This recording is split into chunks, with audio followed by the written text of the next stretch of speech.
A true icon in his own right, Richard Widmark was more than simply another Hollywood star. During Hollywood's golden age, his on-screen persona enchanted viewers and made a lasting effect. From the Minnesota prairies to the Hollywood lights, Widmark's life was everything but glamorous. The obstacles he faced on his way to success molded him into the strong and resolute person he is today. On the other hand, his backstory is more complex than first impressions.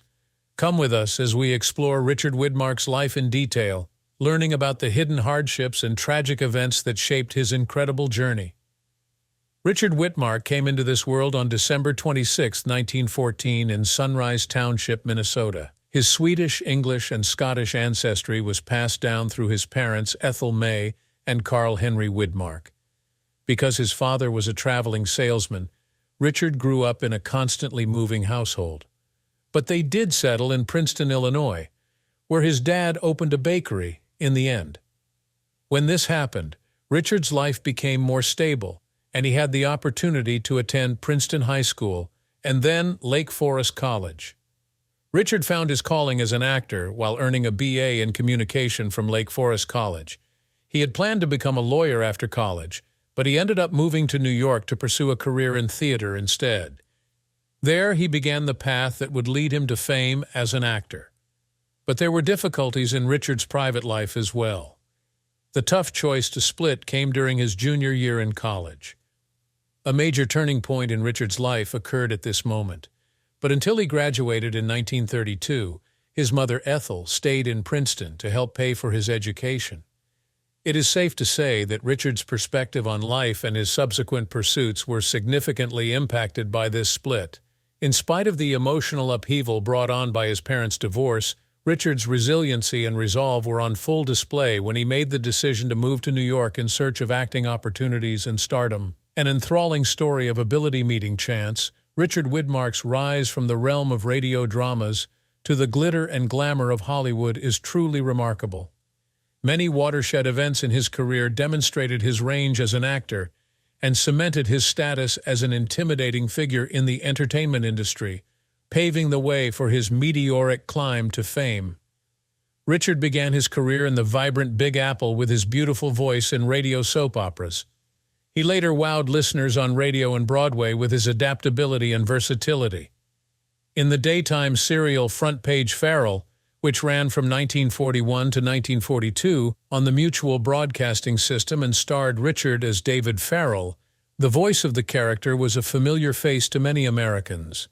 The show followed the exploits of a veteran journalist and his wife. Richard left an impressive history of compelling narrative when he handed up his responsibilities to Carlton G. Young and Stats Cotsworth as the show moved to NBC. When Richard performed in F in 1943 on Broadway, his acting chops were on full display. Kiss and Tell by Hugh Herbert and Getaway Old Man by William Saroyan, both directed by the illustrious George Abbott. These parts, though they only ran for 13 performances, helped establish him as a powerful performer. His ascent to stardom was unabated despite the fact that he was excused from military duty during WW2 due to a medical condition, a ruptured eardrum. Producer Darrell F. Zanuck saw Richard's talent in 1947 and cast him in Kiss of Death. His performance as a sadistic killer, complete with a spine-tingling laugh, made an unforgettable impression on viewers and propelled Richard to stardom with his debut film role. Following this successful debut, he quickly secured a lucrative 7-year deal with 20th Century Fox, which launched his legendary career in Hollywood.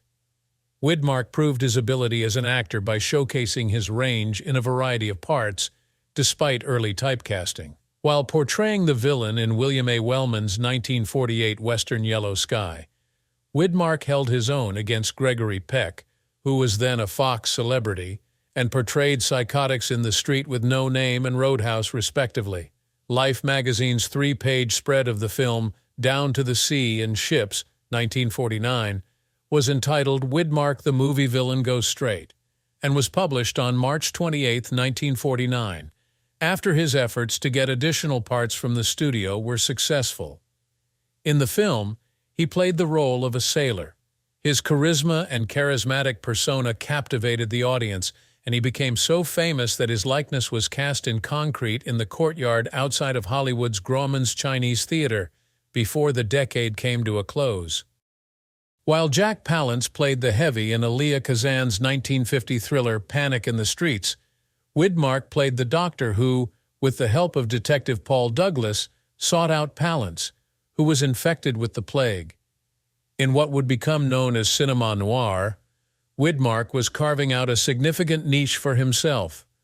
Widmark wasn't afraid to play heavy in high-quality films after proving he could handle other parts. In Night in the City, 1950, he played the character of penny ante hustler Harry Fabian, which was cast by the filmmaker Jules Dassin, who would later be blacklisted. Fabian, played by Widmark, survives for a while in London's demi-monde jungle, but he eventually meets his end. Not only did Widmark's portrayal become a cinema noir classic, but it also brilliantly portrayed the criminal's despair at being unable to escape his own damnation.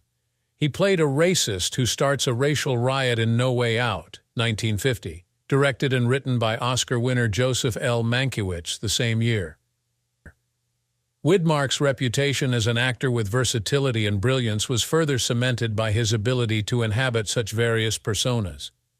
Taking on a wide variety of parts in a number of genres, Widmark's career kept changing throughout the 1950s. He proved his flexibility as an actor by branching out into westerns. As an example of a great partnership during this period, Widmark and Marilyn Monroe's riveting performance in the 1952 film Don't Bother to Knock, co-starring Monroe as a mysterious and tormented figure, stands out. In the 1953 Samuel Fuller thriller Pick Up on South Street, Widmark once again proved his acting chops. Widmark further cemented his reputation as an adaptable and skilled actor with this triumphant venture into the thriller subgenre. A watershed event in Widmark's career came when his 7-year deal with Fox was about to expire. Even though his future at the studio was cloudy, he persisted in seeking out demanding parts that allowed him to display his acting chops and versatility. In the 1954 Western Broken Lance, Widmark played a supporting character with complexity and delicacy, and the critics recognized and praised his work. Widmark took the risky choice to become a freelancer once his contract at Fox expired, and he established Heath Productions, his own production firm. At this juncture in his career, he was finally able to exercise agency over his work and fully realize his creative potential. Widmark explored several different cinema genres, including social dramas, westerns, and adventures, all while embracing the spirit of freedom. Otto Preminger's 1957 adaptation of George Bernard Shaw's St. Joan, 1957, featured him as the Dauphin, a part that showcased his willingness to tackle odd and demanding roles. The fact that Widmark gave his all to the part demonstrated his skill, even if the picture bombed at the box office. The Alamo, 1960, was Widmark's second daring undertaking. The picture dealt with sacrifice and patriotism.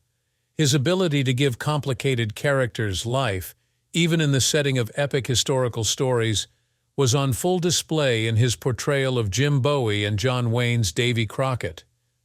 In Stanley Kramer's Judgment at Nuremberg, 1961, a film that explored the complexities of justice and accountability in the post-war era, Widmark gave a strong performance as the prosecutor, which contributed to the film's critical acclaim and continued relevance. Widmark's career was further enhanced by his work with renowned filmmaker John Ford, which included important roles in westerns like Cheyenne Autumn, 1964, and Two Rode Together, 1961. Audiences connected with his characters because he could give them depth and realism, and he became an intimidating figure in Hollywood. Managing creative disputes with directors and co-stars was just one of many obstacles that Widmark had to overcome while working behind the scenes in the film business. Despite the challenges of filming, his expertise and commitment to his art shone through as he overcame them and gave outstanding performances. Moving from the 60s into the 70s, Widmark kept making waves in film and TV, demonstrating his range as an actor and his dedication to narrative. With the start of the 1970s came new prospects for Widmark on television, and he set out to improve his craft by landing bigger parts. He was nominated for an Emmy for his performance as the President of the United States in the 1971 TV miniseries Vanished, which was his successful entry into television. Widmark was able to expand his fan base and establish himself as a formidable performer with his move to television.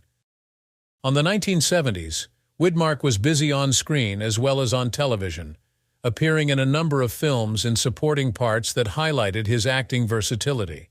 Actress Judy Widmark was a critical and commercial darling from 1974's Murder on the Orient Express, directed by Sidney Lumet, until 1977's Twilight's Last Gleaming, written by Robert Aldrich.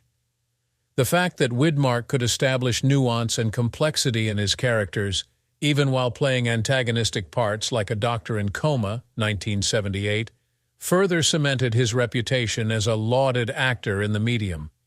Widmark kept a low profile and devoted himself fully to acting, even after achieving fame in cinema and television.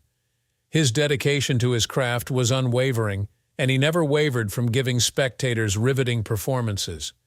Critics acknowledged this commitment. For example, Kevin Thomas of the Los Angeles Times wrote that Widmark should have received an Academy Award nomination for his 1972 film When the Legends Die, further establishing his reputation as a gifted actor. In an interview with Michael Sheldon that took place in 2002, Widmark reflected on his career and the changing film industry, sharing his thoughts while also expressing a longing for the golden age of Hollywood. He longed for the days of John Ford and other cinematic greats who, instead of focusing on technical spectacle, created scenes that focused on plot and character development. He bemoaned the decline of cinematic enchantment.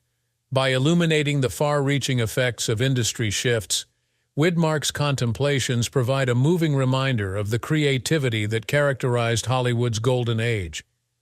As a culmination of an impressive career spanning more than 60 years, Widmark's work in film and television will forever be remembered. A tribute to his lasting talent and commitment to his art, his last film role was in the drama True Colors, 1991. As an iconic personality in the entertainment industry, Widmark's work has inspired generations of performers and continues to captivate viewers. The fact that Kiss of Death, 1947, was his only Oscar nomination seems odd now. But Widmark's acting chops came under scrutiny when the 70s rolled around, coinciding with the growing esteem for cinema noir. Unlike many of his contemporaries, Widmark got to see his fame grow right up until he retired, so he became something of a cult figure even before he left the stage. It is impossible to ignore Widmark's indisputable influence on the entertainment business when one considers his path. He became known as a versatile and esteemed actor due to his knack for giving life and nuance to every part he played, be it on television or in a major motion picture. Tragedies intertwined with strands of joy throughout Richard Widmark's life, making it a narrative full of love. Jean Hazelwood, whom he met at Lake Forest College, turned out to be his soulmate. They started their love journey in an academic environment and exchanged vows in Jean's cherished hometown of Evanston, Illinois, a picturesque town on April 5, 1942. The home was full with laughter and the love that comes from a genuine connection as the newlyweds embarked on their adventure together.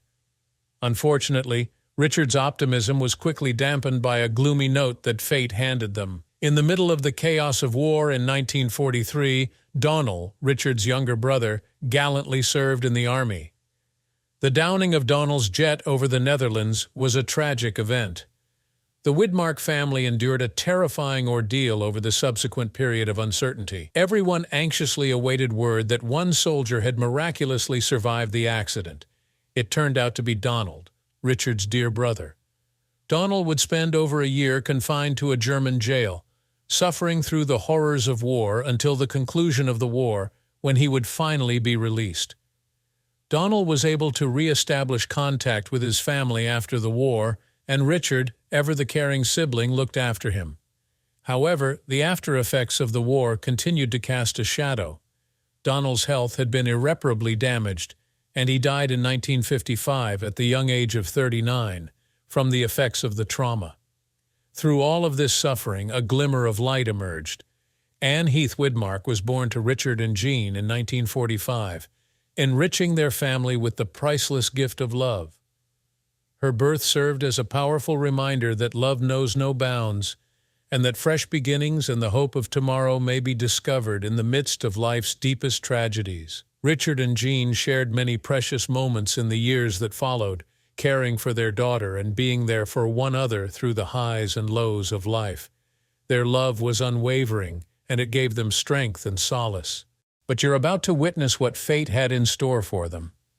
Plans that they were blissfully unaware of. There were also times of great delight and great sadness in Richard Widmark's life narrative.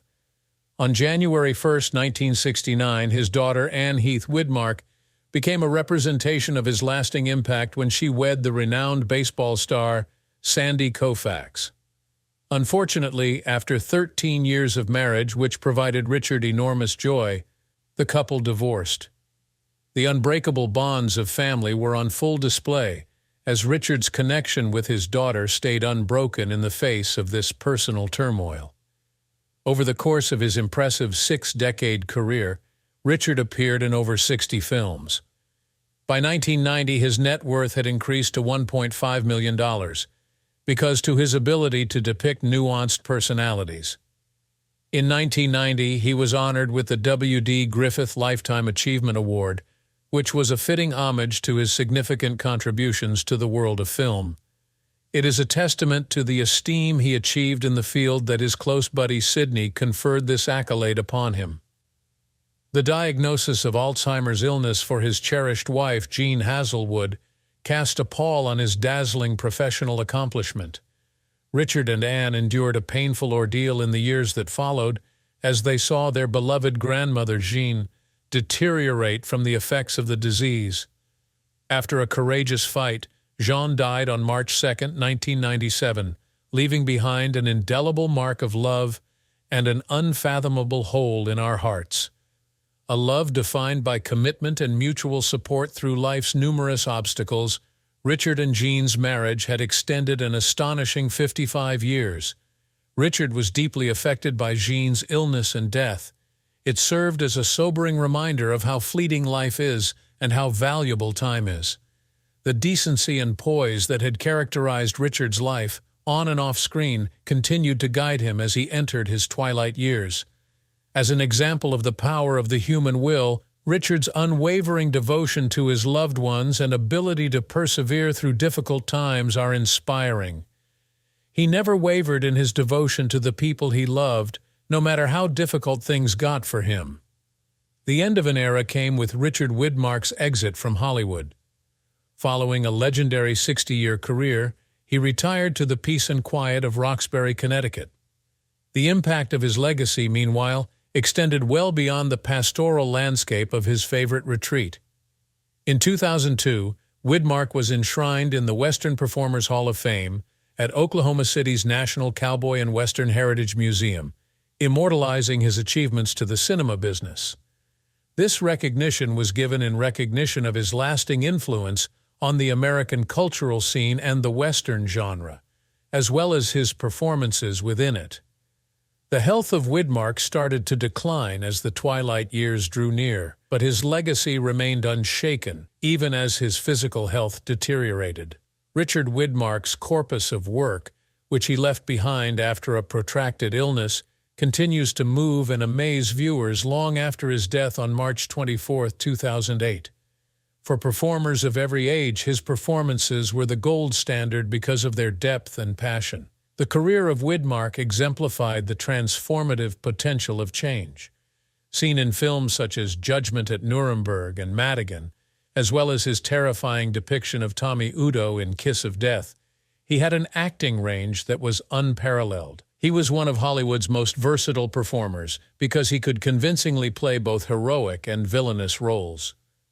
Richard Widmark will be remembered more for the impression he had on his contemporaries and the fond memories he left behind with his admirers than for any recognition or awards he may have received. The performances of today's top actors reflect his legacy as an innovator who contributed to the development of the current anti-hero image. Widmark's star at 6800 Hollywood Boulevard on the Hollywood Walk of Fame serves as an inspiration to young artists and a marker of his accomplishments. We remember Richard Widmark as a devoted professional, a loving spouse, and a parent, and not only for the parts he portrayed. In real life, as much as in his on-screen exploits, his story is one of perseverance, passion, and commitment. Even if the narrative has come to a close, it will be passed down through the ages. All of us will never forget his life. When Richard Widmark announced his retirement from acting, it changed the face of Hollywood. Those in the know and those in the crowd both noticed the void left by his absence. He wanted to retire to Roxbury, Connecticut, for peace and quiet after a lifetime of performing, and that decision spoke volumes.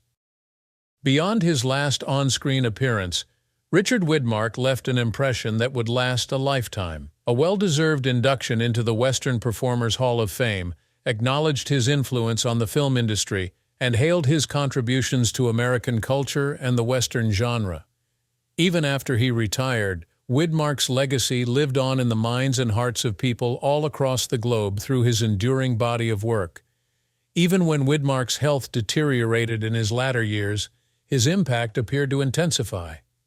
Even though an era came to a close with his death in 2008, his influence on Hollywood is still felt today. The depth and intensity of his performances became legendary, and performers of all stripes have looked up to him since. Richard Widmark has an incredible talent at playing several roles throughout his career. Whether it was his terrifying performance as Tommy Udo in Kiss of Death, or his subtle parts in Judgment at Nuremberg or Madigan, Widmark demonstrated an astonishing range of acting abilities. He became one of Hollywood's most famously versatile performers because to his convincing portrayal of both heroic and villainous roles. Richard Widmark's influence on his colleagues and the memories he left behind with his admirers will be more significant than any honors or acclaim he may have received. He was a major force in developing the modern anti-hero paradigm, and his innovative performances have an impact on performers today. A star bearing Widmark's name on the Hollywood Walk of Fame attests to his everlasting influence on the entertainment industry. We celebrate Richard Widmark, the consummate professional, the dedicated husband, and the loving father, by paying tribute to the characters he portrayed on screen, as well as the man behind those roles. Those fortunate enough to have witnessed his labor will never forget his narrative of perseverance, passion, and devotion. Richard Widmark's journey may have ended, but his legacy will live on in the hearts and minds of fans for years to come. Friends, I appreciate you watching. The following video that appears on your screen is more motivational, so click on it now.